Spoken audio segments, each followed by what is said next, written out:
Hi everyone, I'm at Sioux Passage Park near Florissant, Missouri. I'm doing yet another nature walk, so let's see what plants we can find and learn a bit about them. Alright, before we get started, I just want to show you all this prairie restoration that the park is doing. They've actually got several of these prairie restorations going on at the park. What they've done is they've mowed down this area and they've got several wildflowers planted here. Here they've got some common milkweed, there's another common milkweed, but they've got a variety of different wildflowers planted in this area, and you'll really see that in June or July when all the wildflowers start to bloom. So come check it out in that area or that time frame, and you'll really see all those wildflowers in action. But as for now, let's get started with our nature walk. Here we have a multiflora rose, which is an invasive species of rose.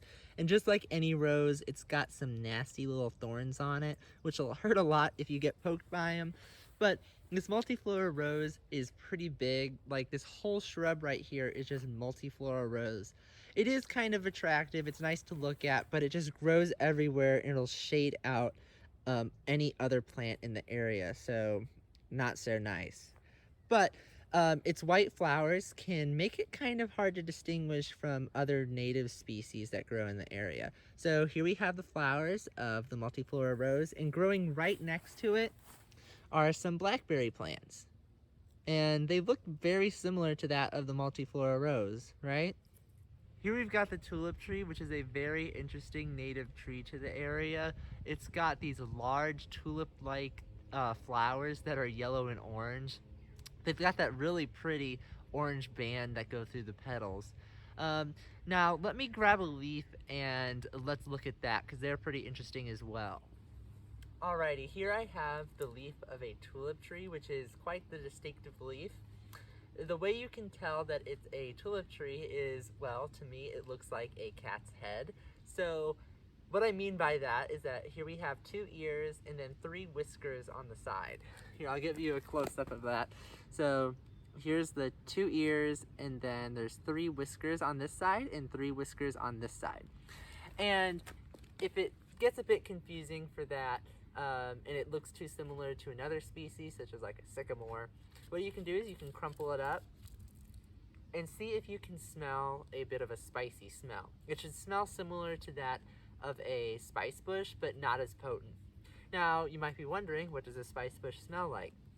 It smells like a mixture of fall spices. So it could smell like a bit like nutmeg, allspice, and like cinnamon. Like a bunch of those just mixed all together. So that's what that smells like, and that's what this would smell like, but just a hint of it. All right, here we have the foxglove beard tongue, which isn't actually a foxglove, it just sort of looks like one, but we can explain that beard tongue bit.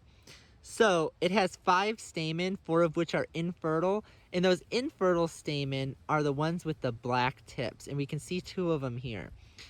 And they're usually curled around the mouth of the flower. All right, and it only has 1 fertile stamen, which is known as the tongue of the flower, and it's got the little tufts of hairs on it. You can see them there. All right, and so that's the beard tongue bit. And we're actually kind of lucky because we came at a time where we can kind of see the pistil. So the pistil comes out the top and it is white, and we can see it dangling down right there. You see that? That's pretty cool. All right, let's see what else we can find. Here we have blue false indigo, which is a native to the area, and it's very pretty. Due to it being pretty, it's used a lot in gardening, and if you yourself are looking to add this to your garden or to your landscape, then just be aware that it is toxic, and if you have animals that like to eat plants, then just know that it's not going to be very good for them if they eat it. So just a fair warning. One of the best parts of Sioux Passage Park is that it lets you get really close to the Mississippi River. So let's go down to the Mississippi River and see what sorts of wetland species we can find. All right, we made it down to the Mississippi River. And what do we have here? We've got some Philadelphia fleabanes, which are in the genus Erigeron. And they look just like all the other members of the genus Erigeron. However, the way that you can distinguish from other members of their genus is that the Philadelphia fleabane has these clasped leaves. So they clasp directly onto their stem. So yeah, if you see these clasped leaves, then they are the Philadelphia fleabane. And we can see that the Philadelphia fleabane really likes wet places, such as near rivers, because there are a whole lot of them right near the Mississippi River. Here we have the purple rocket, which is a very pretty flower, and I actually would have walked right past these flowers on the trail, but luckily I looked over just in time. And over on the other side of the trail, there's actually a stream, which is typically where these flowers are found near. They are found typically in shaded, moist areas like the area I'm in right now. This is not a plant, but I did want to show you all the cute little tadpoles that are swimming about in this little puddle I found.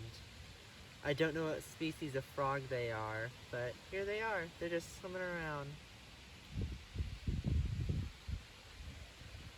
Alright, here we have the creeping yellow cress, which is native to Europe, and it's typically only found in moist places such as wetlands or near the Mississippi River would be a really good spot for it.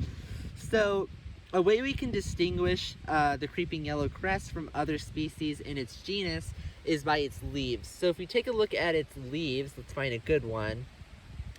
If we take a look at its leaves are not directly attached to the stem.